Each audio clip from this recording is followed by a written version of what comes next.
So it turns out that the signature of the quantum field is greater and greater degrees of oneness and wholeness, right? So think about it. When we live in stress, we live in separation, right? Because our senses fool us into believing you're there and I'm here, and everybody is separate from us, and everything is separate from us. That's 3D reality, right? But as you start opening this center, all of a sudden, when you become nobody, no one, no thing, nowhere, and no time, right? That's the moment that your consciousness lines up with the consciousness of the field. That's when you are totally present. Now, here's the deal.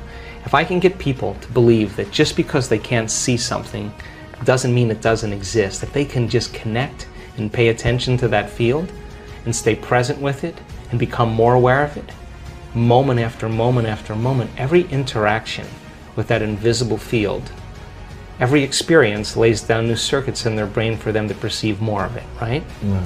So then as they keep their attention on it, they start moving closer and closer to it, so they experience less separation and more oneness and wholeness.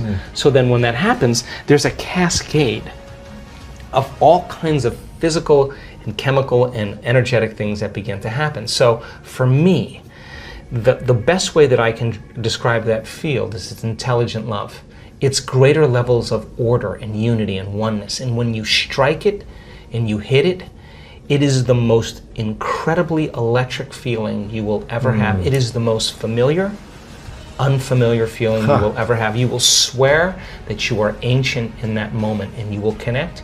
And it won't be just like love for your puppy. You will feel it in every single cell of your body. And I mean like a vibration, a coherence where your body becomes electric. And the only way we can describe that is love. You taste that one time. You want it all the time. Here's what I say. I always say, the first time it happens, the first time it happened to me, and every time since, when I come back to my senses, I always say the same thing. Joe Dispenza, you got this all wrong. Because some veneer, some conditioning is lifted. You start realizing that the way you think life isn't that way. So now, when I've had those moments, Louis, I have said, there cannot be any more love than this until the next experience. Till next time. I mean, how much is there, right? I mean, wow. you get super humbled. When was the last time? Ooh, about 5 days ago, yeah. What was the moment? Ooh, I just had a very profound mystical experience. I was, I'll tell you the short story. And how often does it happen also? I don't know. I mean, I live for them. Yeah. So you try to do it every month if you can? Or no, weekly? I just do the meditations, and then when they happen, if I'm just in the right place and I don't have a plane to catch or an email to answer, and I have a little laxity and I can kind of surrender into the moment, I just, I had this incredible, I don't know how to describe this, but there was a geometric pattern, like mandala, I don't know what it was, and it moved right through my entire body, and it was like working with me, with my physical body, and wow. If I could surrender to it, it was just incredible bliss. I mean, incredible bliss. I mean, I don't know how to describe it. And wow. and when that occurs, when it happened to me, I had this. My heart was just lit up. Like it was an experience. It wasn't a physical experience, you know. It was from within. And here's the weird thing: every time it happens, my heart feels alive. Like it lasts for days. Like the emotion from the experience lasts for days. And people are like, "What's up with you?" Like, what? And you're just kind of so joyful. You got this big smile on your face. I just am so happy to be alive, right? And so I think that, independent of, listen, I now know, I mean, we've measured genetic changes, hormonal changes, neurotransmitter changes. We've measured immune system responses by trading fear for gratitude. We've measured gene expressions. We now know that people can signal the gene to reduce cancer and tumors, signal the gene to grow new neurons. We've measured this. Signal the gene for stem cells to go to damaged tissues and repair them. Oxidative stress gene signal. We've seen that in our students. Now here's the deal. After all of those studies in the last 6 years, you can't tell me you're too old to do this work. Can't tell me that. We got people in their 80s doing miraculous things. Can't tell me you're too sick to do this work. We got people that were at the end of their life, stage 4, and turn that battleship around. Wow. You can't tell me that you had too turbulent of a past to do this work. People that were really rough pasts that are now free. You can't tell me you've never meditated before. We have people that have never meditated before, the most profound mystical experience.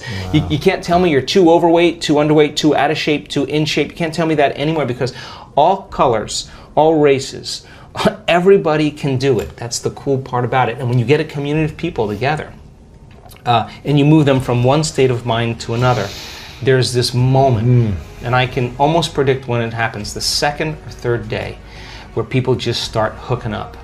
And then when they start hooking up, we're seeing now in our events. I mean, a lady that was blind from birth, 5% vision, by the end of the event was seeing. I mean, wow. How do you explain that? We had 3 people in the last 2 events that were deaf. They're hearing now. Wow. People with crutches that were limited, or walking without crutches and canes, spinal cord injuries, I mean, Parkinson's disease, in a week. Like, that's gotta be, like, wow. It doesn't wake you up to what's possible.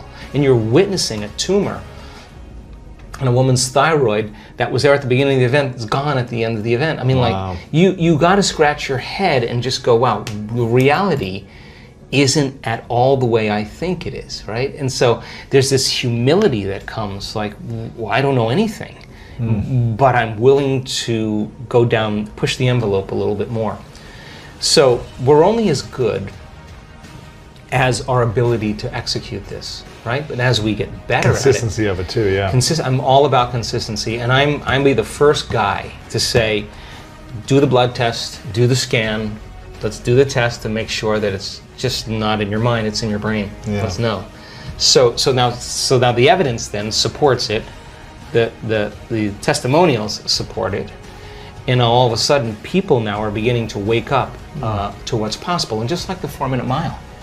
The 4-minute mile was broken. Once it was broken, we pierced the veil. Everyone did it. So we're just seeing now this same thing. We've pierced the veil, and people are just all in.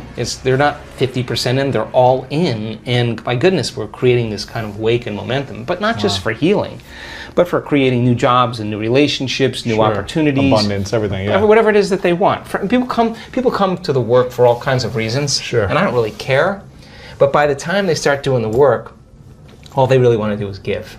Because when you feel so amazing and feel so great about yourself that you no longer want anything, the first thing you want to do is give. I mean, when we see that brain scan moving into coherence and those 2 hemispheres come together, and all of a sudden we see that heart just start going boom, boom, very orderly, and see the more energy going in the brain goes into super coherence. You can walk around and look at that person who's getting the brain scan, and there are tears of joy rolling down her face. She's feeling so whole that it's impossible to want. How can you want when you're whole? Now you feel like you already don't need anything. You feel like you have it already. That's the moment the magic happens. So she's no longer creating from lack and duality and separation. Scarcity, yeah. The scarcity. She's feeling like it already happened. And that's a very profound signal in the field. That's dropping a big stone in the water and it's producing some big waves. And things are starting to manifest. She's attracting synchronicities, everything. Yeah, now she's drawing it to her. So then, if you're doing that, to answer the original question, is that then if you keep practicing that, then you got to get up and maintain that modified state of mind and body your entire day. And it's just a practice. And as you do that and you start seeing all the fun things happening, it's not like, oh, I got to go create my life today. Right. You're like, I got to go because I don't want the magic to stop. So I just do it because I love the crazy, magical, wonderful things that happen that I would just never anticipate in my life. And so people are catching on to it, and they start coming for one reason. They want money or they want health, but it's not about your money.